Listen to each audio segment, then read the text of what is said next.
Why are you not making sales? Look at this comment here.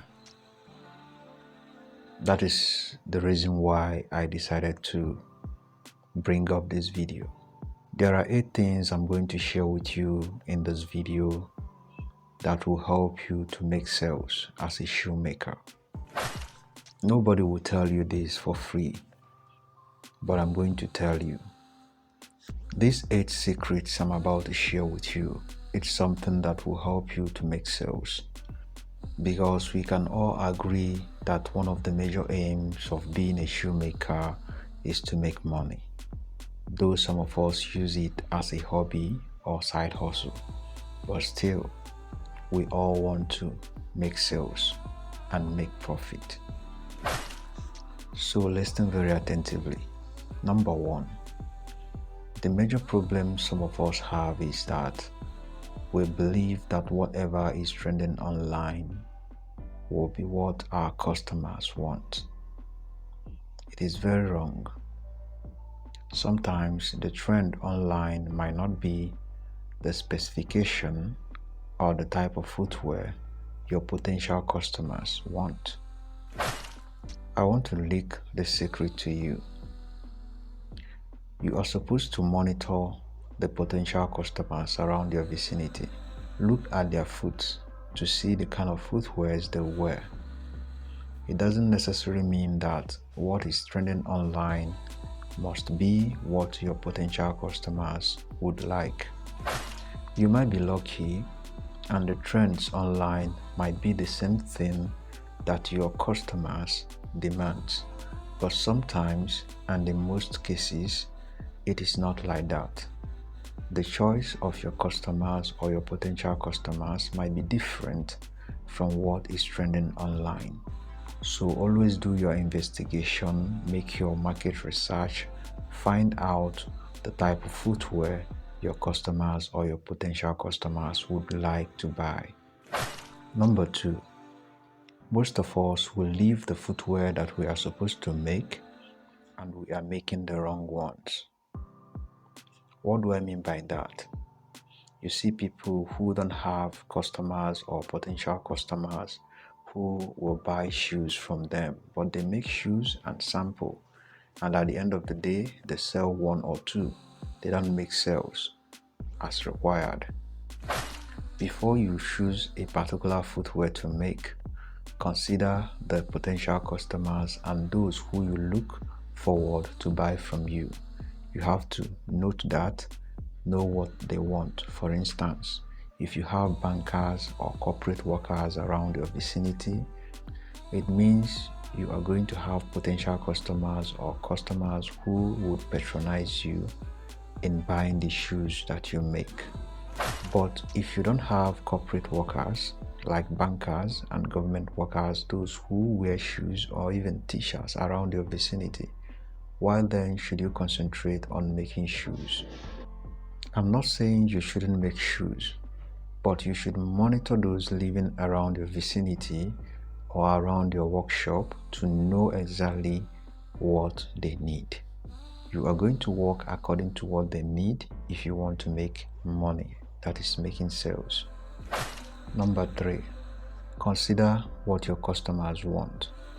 If most of the people you look up to patronize you or those living around your vicinity, what they want is easy wears, go ahead and make easy wears.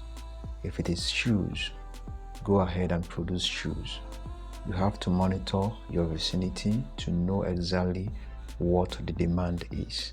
It is very important. You don't have to make productions based on trend or based on what you want. You have to make production based on the demand. If you want to make sales, make research, find out what your customers or your potential customers would like to buy. You have to take note of that. Number 4, if the majority of people living around your vicinity or around your workshop are mostly ladies, then you should go ahead and produce more of ladies' footwear. For instance, you might be living around female hostel or maybe your workshop is around female hostel, or maybe you have a lot of ladies living around your workshop or around your vicinity, you should consider making more of ladies' footwears, because those who are likely to patronize you are more in number in ladies. So if you're considering making more sales, you should consider the gender living around your vicinity or staying around your workshop. It is very important. So this is vice versa. If you're living in a vicinity or your workshop is situated in a vicinity where the number of men living around that vicinity is more than ladies living in the same vicinity, you should consider making men's footwears. So you have to put that into consideration. If the number of men are more around your vicinity, produce more of men's footwears. If it is the ladies that are more in number, produce mostly ladies' footwears. Now listen, it doesn't mean that you cannot mix the production, but what I mean is this: even when you are making the men's footwear and you know the ladies in that vicinity are more in number, you should make more of ladies' footwears and then maybe a little of men's footwears. You understand?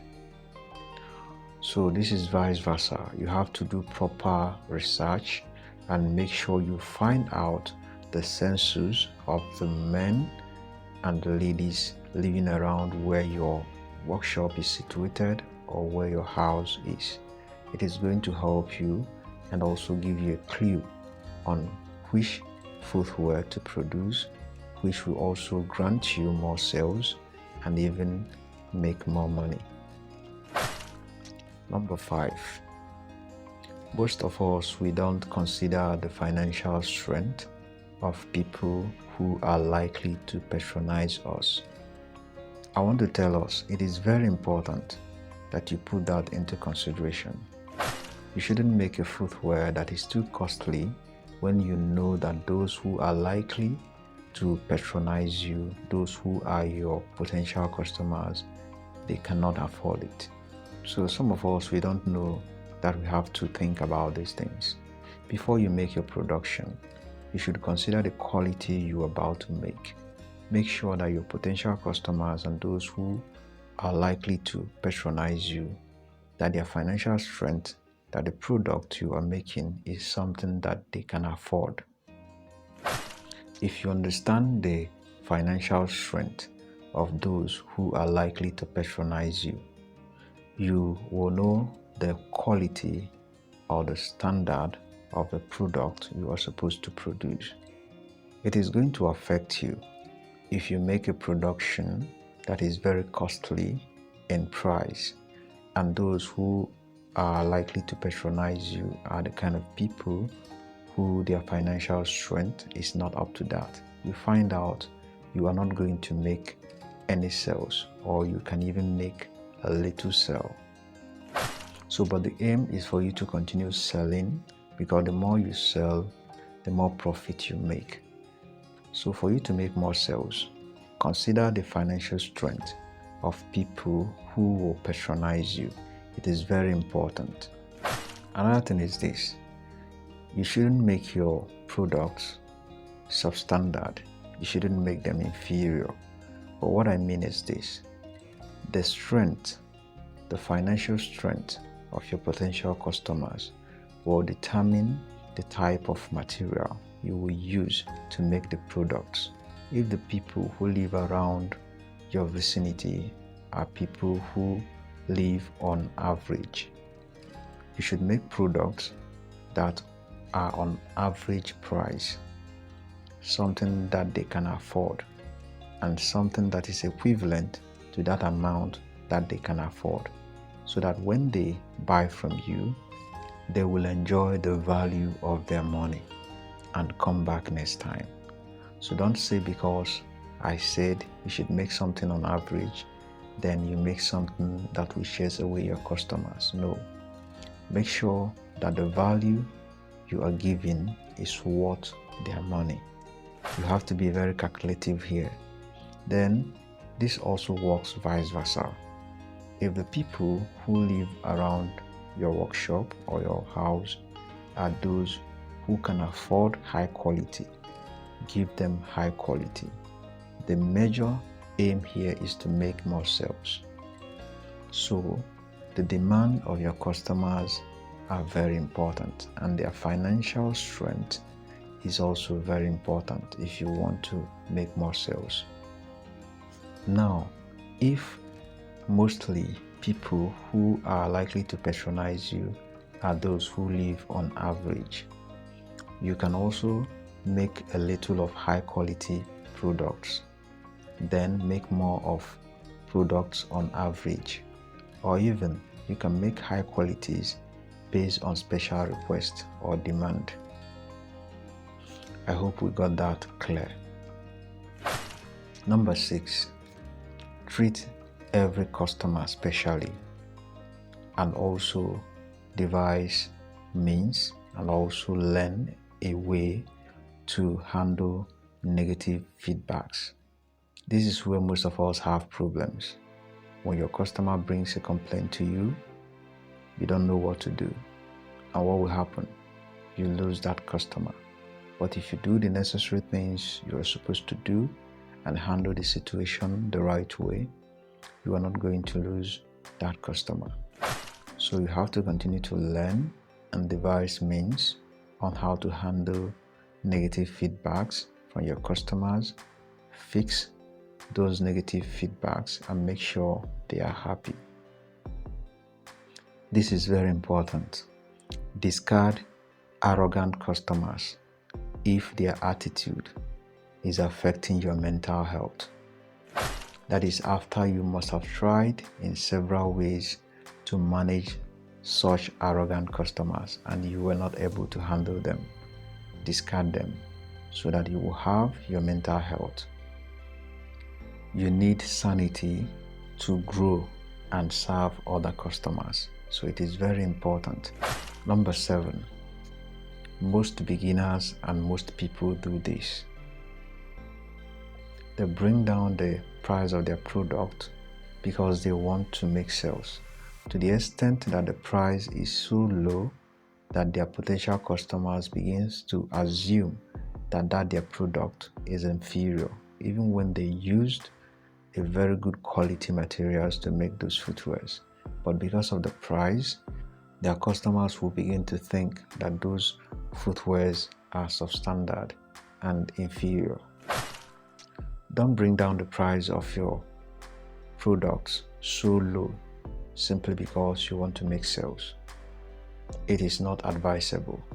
It will only make your product look substandard and inferior, even when the quality of the product is okay. But because the price is so low, people will see it as something that is substandard and inferior. Do not do that. Don't bring down the price so low because you want to make sales, because at the end of the day, you will definitely not make that sales. Then finally, number 8, your packaging and good pictures of your products are very, very important. Most people don't know about this, but I have told you today. You see a lot of people who make very good and nice footwears, but they are not able to take a very good picture of that footwear, and it will send a wrong signal to those who are likely to patronize you. Then packaging. Packaging is very important in everything. In your only two way, make sure you give your product a very good touch of packaging, no matter how small, because it is the appearance of your product that will attract customers. Either they see it physically or maybe they come across a picture of your product. So these 8 secrets are the things that you need to put into consideration. When you begin to use them, you are going to make more sales, provided you use them correctly and also get the right information about the demand around your vicinity and what your customers want. Give them what they want, not what is trending and not what you have in mind. Make market research, find out what is going, and make production on that. Believe me, you will make sales. If you have any question, feel free to drop them in the comment section. And also don't forget to subscribe and hit the bell icon to get updates, because more videos are still coming on the way. Have a nice day and see you in my next video.